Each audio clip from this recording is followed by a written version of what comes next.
જય માતાજી, જય શ્રી કૃષ્ણ ને જય શ્રી રામ. મસ્ત મજાની સવાર થઈ ગઈ છે. તો કેમ છો તમે બધા? હજી અમારી દીકરીનું સેલિબ્રેશનનું જે બધું કર્યું હતું ને હજી એઝ ઇટ ઇઝ છે. અને કહેવાય ને કે વરસાદ ધીમો ધીમો ચાલે છે. બે જણા અંદર બાંધે છે. બે જણા એટલે હું રાધી નહીં, હું તો અહીંયા છું એટલે રાધીની આગળ શાંત પાડે છે. બહુ મોટી બબાલ થઈ ગઈ છે ને એને. તો બબાલ થઈ છે ધ્વનિત અને રીવાની વચ્ચે. તો હાલો તમને બતાવું પહેલાં ધ્વનિત અને રીવાની બબાલ, પછી મળીએ છીએ આગળ. અને આ સેલિબ્રેશનની જે વાત હતી ને, આ બહુ એક દુઃખની વાત, બહુ એટલે દુઃખની વાત છે. મને બહુ દુઃખ થયું ને હું બહુ રોયો પણ ખરો. કારણ કે રીવાનું મેં બહુ મસ્ત મજાનું કહેવાય ને કે શૂટ કર્યું હતું, આખું ઘરે ડેકોરેશન કર્યું હતું. અને એ સવારે જાગીને પહેલાં ફૂલની પાંદડીથી બધું મસ્ત મજાનું ડેકોરેશન કર્યું હતું. અને ડગલે અને પગલેની ગિફ્ટ મેં રાખી હતી. પછી થયું કેવું કે 10 વાગ્યા સુધી જાગી નહીં, 10 વાગ્યા સુધી જાગી નહીં. પછી મેં 10 વાગે જગાડવા ગયા, મેં વિડીયો શૂટ ચાલુ કર્યું. વિડીયો શૂટ ચાલુ કર્યું, આખો વિડીયો લીધો. એ પગલાં મીન્સ કે પગલાં પાડીને ગુલાબની પાંદડીમાં પગલાં પાડીને આવી, બધી એને ગિફ્ટ ખોલી. એ આખો એક જ કટનો વિડીયો હતો.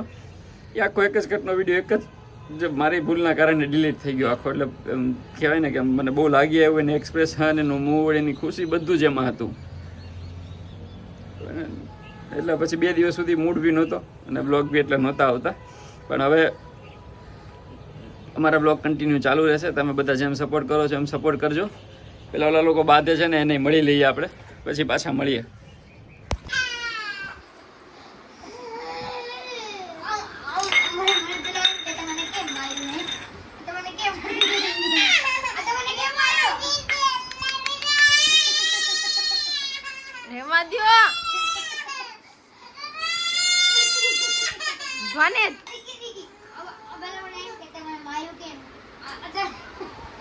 આમ સ્વાનિત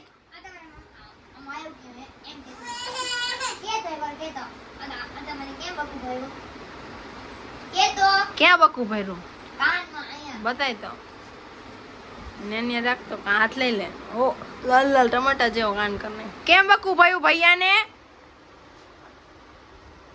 હે કેમ બકુ ભયું ભૈયા ને? મને પેલા જવાબ આપતો. રીવા નીકળ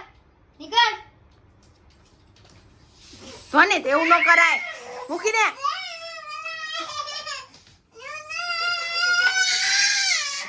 મારશે હો ધ્વનિત હજી તે.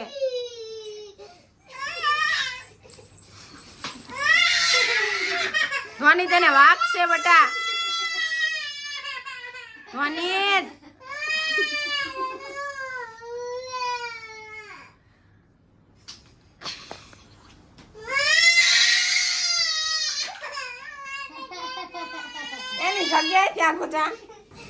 બેયને એકબીજાની મસ્તી કરવી બહુ ગમે છે, હેરાન કરવા બહુ ગમે છે. ધ્વનિત જે કરતો હોય ને એ જ રીવાને કરવું હોય છે, રીવા જે કરે ને ધ્વનિને કરવું હોય છે. અને ઓલીને આવે છે બહુ એટલે બહુ ગુસ્સો. હાલતું નથી એકબીજા વગર બેયને.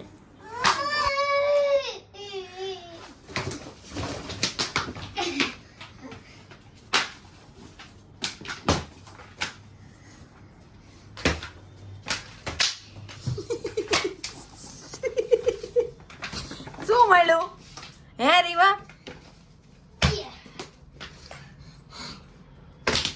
માર ખાઓ છે હવે ધ્વનિત? ધ્વનિત બહુ મારીશ હો.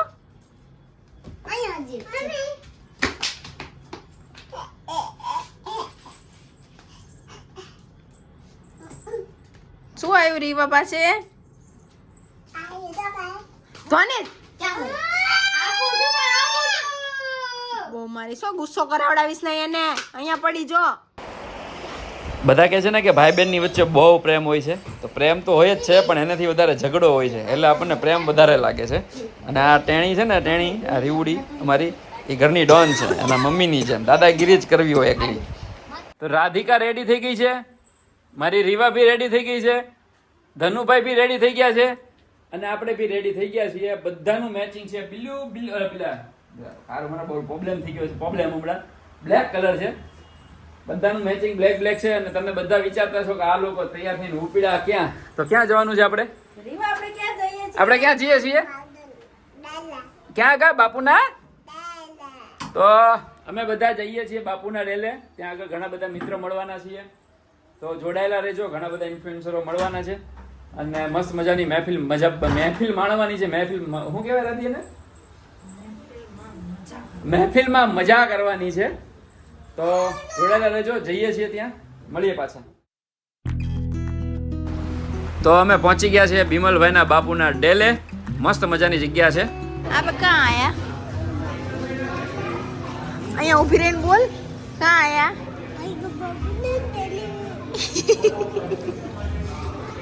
અહીંયા આગળ સરસ મજાની મહેફિલ જામી છે, વાતો કરે છે. ગુરુભાઈ છે, મનનભાઈ છે, પરાગ, ફૂડી બ્લોગર તપનભાઈ, મેહુલભાઈ, પ્રોડ્યુસર મેડમ, પારુ ભાભી અને આ કિશનભાઈ અને ઉન્નતિબેન પણ આવી ગયા છે.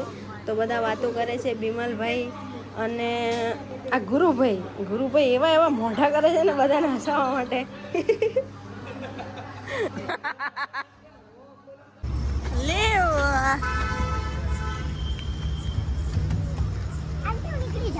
ક્યાં આયા? કેમ બેટા? કેમ? ના, હું નથી આવતી. હું તો ખાલી શૂટ કરવા આવી. બેસ, હું વિડીયો શૂટ કરું છું. બેસ, વાંધો નહીં. હાય, ક્યાં આયા? બાપુના ડેલે.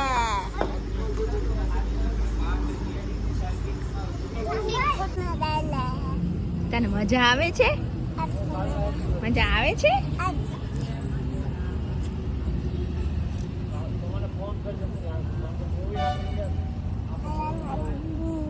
શોધી જા. ચાલ આપણે અંદર જઈએ પપ્પા પાસે. ભાઈ તો બાપુના ડેલેથી અમે નીકળી ગયા છીએ. રાતના વાગી ગયા છે 1 અને આ 1 વાગે તાજ વાળો સિંધુ ભવન વાળો રોડ તો કઈ ઝગમગારા મારે છે, પણ અમને આવે છે નીંદર, એટલે અમે અહીંયા આગળ જ આ બ્લોગ પૂરો કરીએ છીએ. તો તમને આ બધાના બ્લોગ કેવો લાગ્યો એ કહેજો અને નવા હોય તો સબસ્ક્રાઇબ કરજો, કારણ કે અમને તમારા સપોર્ટની જરૂર છે. તો આવતીકાલે મળીએ નવા બ્લોગમાં. જય માતાજી, જય શ્રી કૃષ્ણ અને જય શ્રી રામ.